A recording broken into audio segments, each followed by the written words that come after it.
Hello friends, welcome to all. मैं हूं doctor Mohammad Ahmad और आप सभी का मेरे यूट्यूब चैनल में बहुत बहुत स्वागत है। दोस्तों, फर्स्ट एड की कैटेगरी में आज की मेडिसिन है एकोनाइट। एकोनाइट बहुत ही वंडरफुल मेडिसिन है और कभी कभी तो इसका मेडिकल रिजल्ट मिलता है। यह एक्यूट कंडीशंस की मेडिसिन है होम्योपैथ में और इसका बहुत ही ज़्यादा इस्तेमाल होता है और इसका इस्तेमाल मोस्ट ऑफ 3 आवर्स में ही किया जाता है क्योंकि यह प्राइमरी स्टेज की मेडिसिन है। अगर किसी को सडन भय, चिंता, घबराहट या इस तरह से कोई और भी अचानक उसको बीमारी या कोई अचानक से चोट लग जाए जिसकी वजह से उसको मेंटली शॉक हो जाए और सडनली वो पेशेंट बहुत ही ज़्यादा बेचैन हो, बहुत ज़्यादा घबराए, पल्पिटेशन होने लगे उसको जो है, और उसकी आंखें यानी रेटिना डायरेक्ट होने लगे और वो मौत का उसके अंदर डर होने लगे, यहाँ तक कि वो अपने मौत के वक्त को डिसाइड कर दे, इस लेवल की उसके अंदर की यानी फियर अगर बढ़ जाती हो तो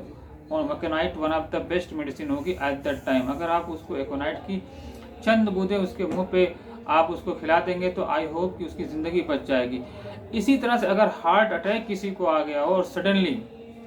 अगर आपको लगता है कि हार्ट अटैक इस पेशेंट को आया है तो अगर आपके पास एकोनाइट की मेडिसिन हो तो फ़ौरन उसके ज़ुबान पे 2 ड्रॉप फ़ौरन चाहे किसी भी पोटेंसी को आप डाल दीजिए और फिर 5 से 10 मिनट के बाद यानी फिर जो उसको रिपीट कर दीजिए एज़ पर द कंडीशंस। अगर कंडीशन बहुत वर्स है तो फिर 5 मिनट में आप रिपीट कर सकते हैं अगर लोअर पोटेंसी है तो, और अगर हायर पोटेंसी है तो आप 5 से 10 मिनट में भी उसको रिपीट कर सकते हैं अनटिल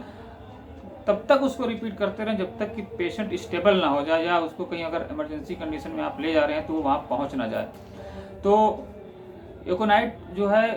ड्राई यानी वेदर में बहुत अच्छा काम करती है। जब आपको कोई ऐसी ठंडी हवा लग जाती है जो ड्राई हो और कोल्ड हो और उसकी वजह से आपको चाहे हेडेक हो गया हो, चाहे कफ, कोल्ड, कैटरा कुछ भी हो गया हो, आपको खांसी हो गई हो, सर्दी हो गया हो, जुकाम हो गया हो, कुछ भी XYZ हुआ हो,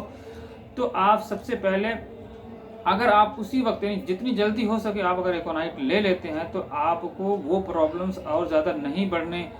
बढ़ेगी आपकी, और वहीं पे वो कंट्रोल हो जाएगी और हो सकता है उसी मेडिसिन से बिना किसी और दूसरी मेडिसिन के इस्तेमाल किए बगैर आपकी वो प्रॉब्लम्स पूरी तरह से क्योर हो जाएगी। याद रहे एकोनाइट में जो है फियर का लेवल बहुत ही हाई होता है, यानी एंजाइटी बहुत ज़्यादा बढ़ जाती है, घबराहट बहुत ज़्यादा बढ़ जाती है। अगर ये लक्षण आपको किसी भी बीमारी की एक्यूट कंडीशन में दिखाई दें तो आप एकोनाइट का ज़रूर इस्तेमाल करें, इससे आपको वंडरफुल रिजल्ट मिलेगा। याद रहे, मैं फिर से कह रहा हूँ, एकोनाइट जो है विदिन 3 आवर्स में अगर आप देते हैं तो इसके बहुत अच्छे रिजल्ट मिलते हैं। अगर ये टाइम पास आउट हो जाता है तो फिर वो पेशेंट किसी और मेडिसिन की कैटेगरी में पहुँच जाता है। तो इसलिए हमेशा ध्यान में रखें कि हो सके तो आप ये मेडिसिन अपने पास रखें, अपने घर में रखें, ताकि जब भी आपको कभी ये प्रॉब्लम्स हो तो आप फ़ौरन जो है इस मेडिसिन का इस्तेमाल करके वहीं पे उसको जो है रोक दें, उसको आगे ना बढ़ने दें।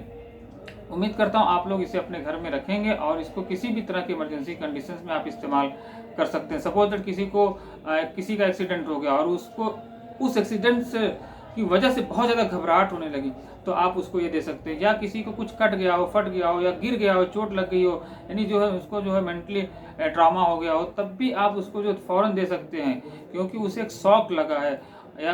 किसी की सडन मौत सुन के अचानक उसको घबराहट हो गई हो और उसको बेचैनी बहुत ज़्यादा बढ़ गई हो, ऐसा लगता हो मेनिया हो गया, पागलपन के दौरे की तरह पड़ने की नौबत आ गई हो, ज़बान उबान अकड़ने लगती है, कभी हाथ पैर ऐंठने लगता है, ऐसा कुछ भी हो, जब भी वर्ड याद रहे सडन आए यानी अचानक कभी ऐसा हो गया, ये इसका चीफ सिम्टम है। एकोनाइट का चीफ सिम्टम है अचानक सडन ऑनसेट होता है। तो आप फ़ौरन जैसी पेशेंट आपको ये कहे कि मुझे अचानक हो गया, सडन हो गया, तो फ़ौरन आपके दिमाग में सबसे पहले मेडिसिन जो क्लिक होनी चाहिए वो है एकोनाइट। जैसे आप उसको एकोनाइट की चंद बूंदें देंगे फ़ौरन जो है उस पेशेंट को उस मेडिसिन से आराम हो जाएगा। आई होप कि आपको ये वीडियो पसंद आई होगी। अगर वीडियो पसंद आई तो इसे लाइक करें, शेयर करें, सब्सक्राइब करें। Thanks for watching, see you in the next video.